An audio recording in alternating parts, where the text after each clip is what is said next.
میں کہتا ہوں اللہ کے بندو، اللہ نے علم دیا ہے، صحیح استعمال کرو، صحیح راہ بتلاؤ لوگوں کو۔ اگر صرف تعویذ قرآن کی اگر یہ جائز تمہارے پاس ہوتی تو صرف اسی کا ثبوت ملنا چاہیے تھا۔ تمہارے پاس تو ایسی سی تعویذیں ملتی ہیں جس میں نمبرات لکھے ہوئے ہیں، جس میں نا قرآن میں ایک لفظ نہیں ہے، 50 75 ایسے نمبر۔ اتنا ہی نہیں، کچھ بھی پین سے نقشے نکالے ہوئے تعویذیں، اتنا ہی نہیں، جنوں کے نام لکھے ہوئے تعویذیں۔ کیوں اللہ کے بندے، جنوں کے نام کیا قرآن ہے؟ یہ کیوں ہے تمہارے پاس؟ اتنا ہی نہیں، آپ بتاؤ فرعون، حامان، شداد، ابلیس کون لوگ ہیں؟ کون ہے؟ اللہ کے نیک ولی ہیں؟ ان کے ناموں کے ساتھ باقاعدہ آج ہی میرے گھر میں تعویذ رکھی ہوئی ہے، یا ابلیس یا حامان، یا کس کو لگاتے ہیں؟ مدد مانگنے کے لیے۔ یہ تعویذ ان کے پاس کیوں ہے؟ مدرسے سے فارغ کوئی عالم ہے، کوئی مفتی ہے، تعویذیں لکھ لکھ کر دے رہا ہے۔ کیوں؟ قرآن کی تعویذیں جائز ہے۔ قرآن کی تعویذیں جائز کے نام پر یہ تو کھلم کھلا کفر کروا رہا ہے، شرک تو بہت چھوٹا ہو گیا اس کے مقابلے میں۔ یا ابلیس یا حامان یا فرعون، باقاعدہ عربی اور اردو میں لکھا ہوا ہے۔ اس سے آپ اندازہ کر سکتے کوئی غیر مسلم ہندو نہیں ہے یہ تعویذ بنانے والا۔ اور ناموں سے پہلے مولانا اور پتہ نہیں کیا کیا نام سے پہلے،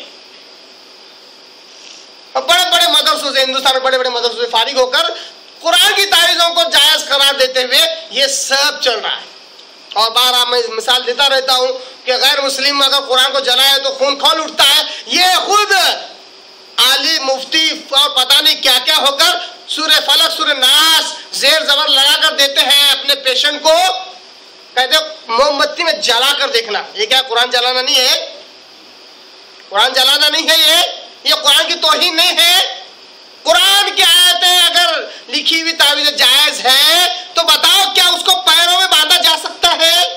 پیروں میں، استغفر، جہاں جوتی پہنتے ہیں وہاں پر قرآن، کمر میں، کہاں پہ جہاں پہ انسان کی جہاں سے غلط نکلتی ہے سامنے اور پیچھے سے وہاں باندھا جا رہا ہے، بغل میں جہاں سے گندگی اور پسینہ نکلتا ہے۔ قرآن کی تعویذ اگر جائز ہوتی یہاں کیوں باندھ رہے ہیں؟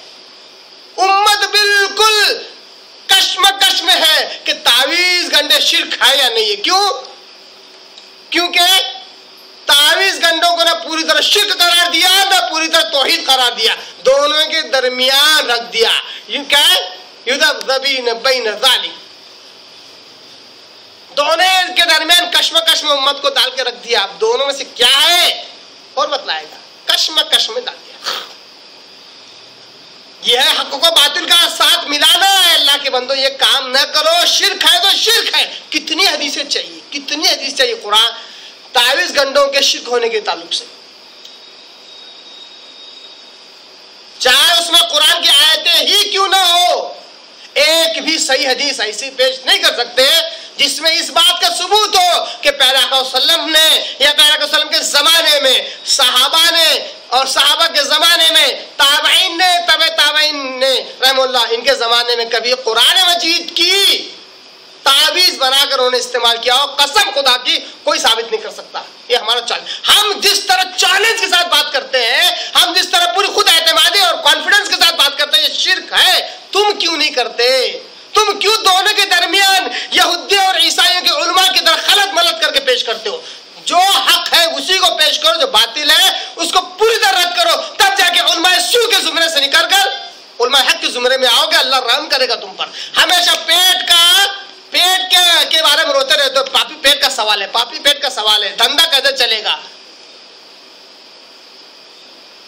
مدرسے سے فارغ ہو کے آنے کے بعد کچھ نہ کچھ اپنی زندگی میں اور کچھ کرنا چاہیے۔ اسی علم کو اصل ذریعہ بنا لیتے ہیں، جو کبھی صحیح کبھی غلط سنا ہوا ہے اسی کو بس گھسیٹتے رہتے ہیں، جس کی وجہ سے مجبور ہو جاتے ہیں جو کچھ سیکھا اسی کو ماننے کے لیے۔ خیر ہدایت اللہ کی طرف کی بات ہے، اللہ جس کو گمراہ رکھے اس کو کوئی ہدایت نہیں دے سکتا، اور اللہ جس کو ہدایت دے دے اس کو کوئی گمراہ نہیں کر سکتا۔ تو ایک مثال میں نے کہا کی تھی، لِمَ تَلْبِسُونَ الْحَقَّ بِالْبَاطِلِ، حق کے ساتھ باطل کو کیوں ملاتے ہو؟ یہی حال جیسا کہ میں نے کہا نمازوں کا ہے، سب مکس کر کے پیش کی جاتی ہے، یہی حال روزوں کا ہے، سب مکس کر کے پیش کیا جاتا ہے، یہ بھی ہے وہ بھی ہے، ایسا بھی ہے ویسا بھی ہے، سب صحیح۔ ارے حق کیا ہے؟ حق دو متضاد چیزیں کیا حق ہو سکتی ہیں؟ بارہ یہ مثال دیتا ہوں، دو متضاد اپوزٹ چیزیں کے حق ہو سکتی ہیں؟ نہیں ہو سکتی ہے.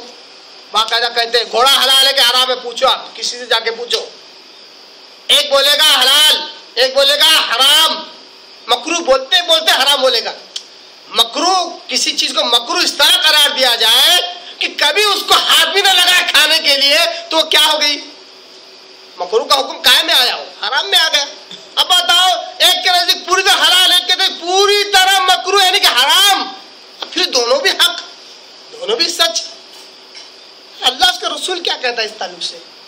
اچھا ایسا بھی نہیں کہ جو لوگ حرام کہتے ہیں ان سے جا کر پوچھے کہ گھوڑا حلال ہے کہ حرام ہے؟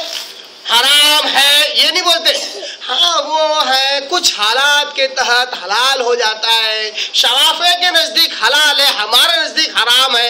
ارے اسلام کیا تمہارا, ہمارا, تیرا, میرا کی بنیاد پر بٹا ہوا ہے؟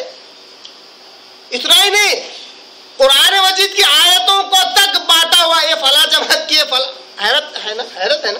آیتوں کو بانٹا, فلاں جماعت کی, فلاں جماعت کی, یہ ہماری جماعت کی, اس کو ہم نہیں لیتے, مطلب اس کا مفہوم وہ نہیں لیتے جو تم لے رہے, ہم وہ لیں گے جو ہمارے حساب سے رہیں گا. قرآن مجید کو تو کم سے کم ہر قرآن مجید کی آیتوں کی تعویل کی گئی, تعویل بتلا گیا اس کا معنی مفہوم اپنے اپنے حساب سے. اور حدیثوں کو تو واللہ سب سے زیادہ ظلم تو حدیثوں پر ہی ہے. حدیثوں کا تعلق سے تو باقاعدہ حدیثوں کے حصے ہو گئے, حصے. یہ حدیث فلاں فرقے اور فلاں جماعت اور فلاں امام کی, اور یہ حدیث فلاں فرقے فلاں امام کے ماننے والوں کی, بس. یہ حدیث ادھر نہیں آ سکتی, حدیث ادھر نہیں جا سکتی. اگر گئی, کسی نے ادھر والا یہ حدیث مانا تو سیدھا وہ اسلام کے باہر کافر ہو جاتا ہے. وہ کون ہے ایسے فتوے لگانے والے؟ حیرت در حیرت, حیرت در حیرت.